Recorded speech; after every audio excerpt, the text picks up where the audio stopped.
Zaferlerden kibir gözlerini de kalplerini de öylesine kör etmiştir ki. Demem o ki, hiç beklemedikleri bir anda Noyan'ın karargahına girip saldırmayı başarırsak savaşmaya mecalleri kalmayacaktır. Korkut Bey'im de izin verirse bu sefere ben de gelmek isterim. Kazamız mübarek olsun. Eyvallah beyim. Bacağım malum Gümüştekin Bey'im. Gitmesen daha iyi olur. Bu soysuzlara bunca yiğitle çökerken pineklemek bize yakışmaz Artuk Bey. Kızımı emanet ettiğim damadımın yanında şehit olmak benim için şereftir. Sağ olasın beyim. Şimdi burada konuşulanlar burada kalacaktır.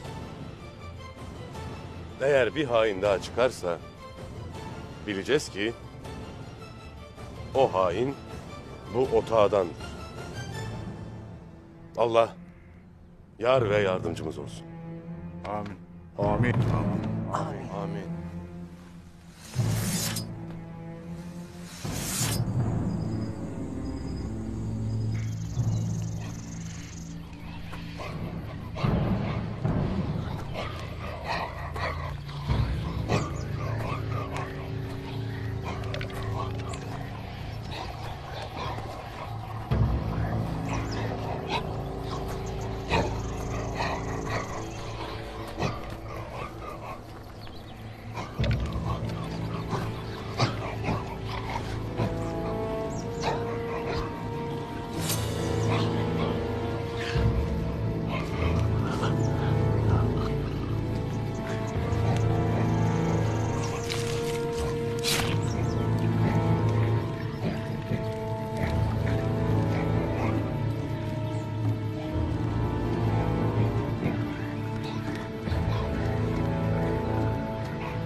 Ne görüyorsun Ulu Bilge? Söyle, ne gördün?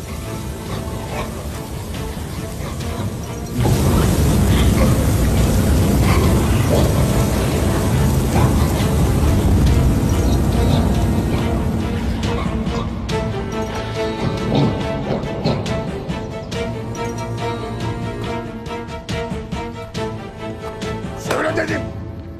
Ertuğrul! Ne olmuş ona? Ertuğrul, kanatları kırık bir kartaldı.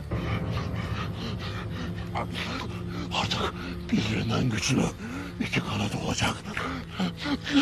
Bu kanatlarla hiç durmadan senin üstüne uçacak. Sana musallat olacak. Sakin.